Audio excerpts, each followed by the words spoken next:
সত্য কথা চ্যানেলে সবাইকে স্বাগত জানাই। আপনারা খুব খুব ভালো থাকুন, সুস্থ থাকুন, এই আমার কামনা। আমার আজকের কথা, আপনি কাকে জীবনে অবহেলা করবেন। দেখুন, জীবনে কিছু লোক রয়েছে, কিছু মানুষ থাকে যারা অপরকে টিপ্পনি কাটতে ভালোবাসে, অপরের ক্ষতি করতে ভালোবাসে, অপরকে অপমান অসম্মান করতে পছন্দ করে। এদের কাজই হচ্ছে মানুষের যাত্রাপথটাকে কণ্টকাকীর্ণ করা, বাধা দেওয়া প্রতি পদে পদে। সে ভালো কাজ করুক আর মন্দ কাজই করুক, প্রতিটা কাজে ইন্টারফেয়ার করা। এই জাতীয় মানুষের কাজ হচ্ছে আপনার পিছনে, আপনি যখন সেখানে বর্তমান থাকবেন না, আপনার পিছনে আপনার অপমান করবে, আপনার বদনাম করবে। কারণ এরা পিছনের মানুষ, এরা কোনোদিন সামনে এসে আপনার সামনে প্রতিযোগিতা করতে পারবে না, আপনার মুখোমুখি হতে পারবে না। তাই এই ধরনের মানুষকে সবসময় এড়িয়ে চলবেন, কারণ এদের ক্ষমতা নেই আপনার সামনে দাঁড়াবার। আপনার ব্যক্তিত্ব, আপনার কাজ, আপনার মানবিকতার সামনে এদের কাজ মলিন হয়ে যায়। এদেরকে কেউ সমাজে পছন্দ করে না। এরা সমাজে পেছন দিকে মানুষ, এরা পেছনে থাকবে। আর আপনি তো সামনের দিকে চলবেন, তা আপনি কেন পেছন দিকে তাকাবেন? জানেন তো, চলার পথে পেছন দিকে তাকিয়ে যে হাঁটে সেই কিন্তু হোঁচট খায়, অ্যাক্সিডেন্ট তারই হয়। আর যে সম্মুখ সমরে এগিয়ে চলে, সম্মুখপানে যে এগিয়ে চলে, সে জীবনে সফল হয়। আপনি এই ধরনের মানুষ থেকে সবসময় দূরে থাকবেন, কারণ এরা কখনোই চায় না আপনি জীবন উন্নতি করুন। আপনার নামে এরা নিরন্তর বদনাম করে বেড়ায়। এদের কাজটাই তাই। এদের স্বভাবটা এমনই যে স্বয়ং উপরওয়ালা এসে বোঝালেও এরা কোনোদিন বুঝবে না, এদের পরিবর্তন হবে না। তাই এই জাতীয় লোককে জীবনে কোনো প্রশ্রয় দেবেন না। এই জাতীয় লোক আপনার জীবনে একদমই কাম্য নয়।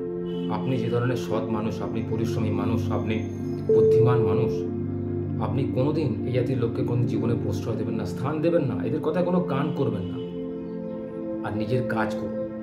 সে কেন বলছে, কী জন্য বলছে আপনার নামে বদনাম, সেটা একটু ক্ষতি দেখার চেষ্টা করুন।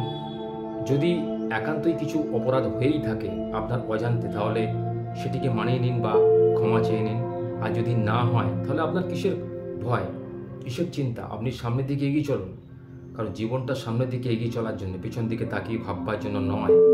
এই ধরনের লোক যারা জীবনে আপনাকে বাধা দিচ্ছে, বাধা দেবে, তাদেরকে সবসময় ইগনোর বা অবহেলা করে যাবেন। দেখবেন, যদি আপনি এদের অবহেলা করতে শুরু করেন না, দেখবেন এরাও বুঝে যাবে যে আপনি ওদের পাত্তা দিচ্ছেন না, আপনি আপনার জীবনে এদের স্থান দিচ্ছেন না। এরা নিজেরা সতর্ক হয়ে যাবে আর আপনার বদনাম করতে পারবে না। দেখবেন, আপনি এই নিয়মটা মেনে চলুন, আপনি সফল হবেনই। আর জীবনে ঘাত প্রতিঘাত তো রয়েছে প্রত্যেক জীবনে, প্রত্যেক মানুষের। এই ঘাত প্রতিঘাতকে মেনে নিয়ে আপনাকে বাস্তবটাকে সামলাতে হবে, বাস্তবের মুখোমুখি হতে হবে। বাস্তবের মুখোমুখি যে হয় সেই কিন্তু জীবনে সফল হয়। জীবনকে বাঁচতে গেলে, জীবনকে বুঝতে গেলে আপনাকে এই বাস্তবতাটাকে মেনে নিতেই হবে। সবার সবসময় সমান যায় না, কারোর ভালো যায়, কারোর খারাপ যায়, কখনো খারাপ যায়, কখনো ভালো যায়। এই চড়াই উচ্চটাকে জীবনে মেনে নিয়ে আপনার কাজ আপনাকে করে যেতে হবে। আপনি জীবনে কি হতে চান, কি পেতে চান, সেদিকে ফোকাস করুন। এইসব কে বলছে না বলছে, রাস্তার কুকুর তো চেঁচায়, তারপরে আপনি কুকুরকে ঢিল মারতে যাবেন? একদমই নয়। তাহলে আপনার সঙ্গে তার পার্থক্য কী রইল? একদম এসব লোকে অবহেলা করে যাবেন, কারণ এরা কোনদিন আপনার ভালো চাইবে না, ভালো চায়ও না। তাই এই জাতীয় লোককে জীবনে স্থান দেবেন কেন? আপনার জীবন, আপনার লাইফ আপনি কী করে কাটাবেন সেটা তো আপনি বুঝবেন। অপরে কেন আপনাকে বদনাম করবে, কেন আপনার কুৎসা করবে? জানেন তো, সমাজে কিছু লোক আছে যারা এই জাতীয় কাজ করে জীবিকা নির্বাহ করে, বা এই জাতীয় কাজ করে তাদের আনন্দ পায়। কারণ তারা জীবনে কোনোদিন কিছু পায় না, হতে পারে না। কারণ তাদের লক্ষ্যটাই হচ্ছে লোকের ক্ষতি করা, লোকের অসম্মান করা, অপমান করা, অহেতুক তার মান সম্মান নিয়ে ছিনিমিনি খেলা। তা এই জাতীয় লোককে জীবনে কোনোদিন প্রশ্রয় দেবেন না। দেখবেন জীবনে আপনি অনেক ভালো থাকবেন। আর সম্মুখ সমরে এগিয়ে চলুন, সম্মুখ থেকে এগিয়ে চলুন।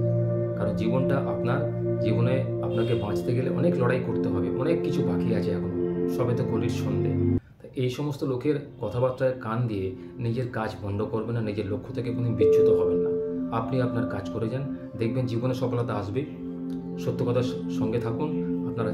আমি চাইছি যে আপনারা অনেক ভালো থাকুন, কারণ সমাজে বাঁচতে গেলে কিছু ভালো উপদেশ দরকার পড়ে।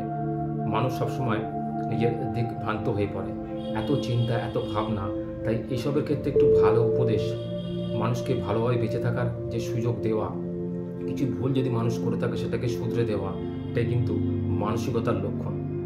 আমাদের সঙ্গে থাকুন, আপনারা ঠিক সুস্থ থাকবেন। আর আপনাদের একটু অনুরোধ, আপনারা চ্যানেলটিকে সাবস্ক্রাইব করে নিন যারা নতুন, আর যারা ভিডিওটা দেখছেন যদি ভালো লাগে অবশ্যই একটা লাইক করবেন, আপনার বন্ধু বান্ধবদের শেয়ার করবেন।